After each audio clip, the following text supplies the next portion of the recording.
गोटे दुखद घटनाक्रम आमर 5 तारिख दिन संध्या बेले जड़े नाबालिका आसिक आम बीएनपुर थाना अभियोग कले सांगे सेक्सुअली असल्ट होती से 5 जन ना एलिगेशन कले घटनाटा 3 तारिख घटना 3 तारिख दिन से जो ठिया होते नुआ बस स्टाण पाखे जड़े चिन्हा परिचित गोटे पिला जे कि मेजर सी आसी सागे कथबार्ता हो गोटे रूम को लेकिन जाइला से रूम रे किसी पानी किसी मिसेक देता जहाँद्वारा सी सेमी कनसीयस हो पड़े तापर 4-5 जन से गोटे बॉयज हॉस्टल थी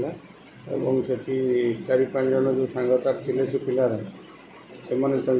सेक्सुअली असल्ट कले पाखापाखि प्राय 2-3 घंटा आउे जो होश आसला से पिला बहुत धमकेला कि क्या किसी कहवा दरकार नहीं निजपुर पाखे छाड़ी देता से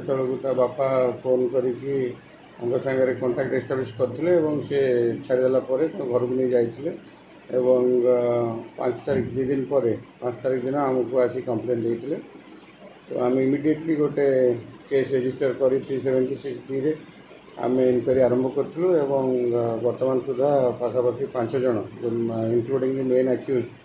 जी नहीं जाइला मोटरसाइकल से जो बैचलर्स हॉस्टल को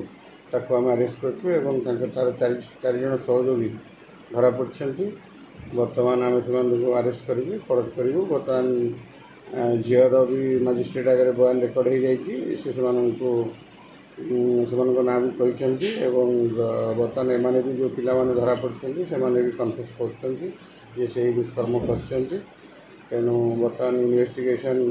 आम आउ कार इनवॉल्वमेंट आम तदंत करुचु बर्तमान जो 5 जन अरेस्ट होती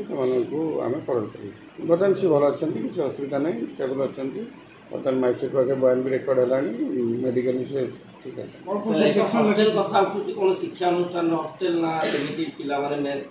पिला मेस कर मेस कर रोते मेस 5 जन रोते तो से ही इनवॉल्वमेंट बर्तमान पर्यंत वेरीफाई होती तो बर्तमान आम जो मानक अरेस्ट करूँ फरवर्ड करूँ कि तदंत चालू कारण से जो लिखिं 6-7 जन बोली आम आउ कार जब कम्प्लिसिटी अच्छी इनवॉल्वमेंट अच्छी आम वेरीफाई कर।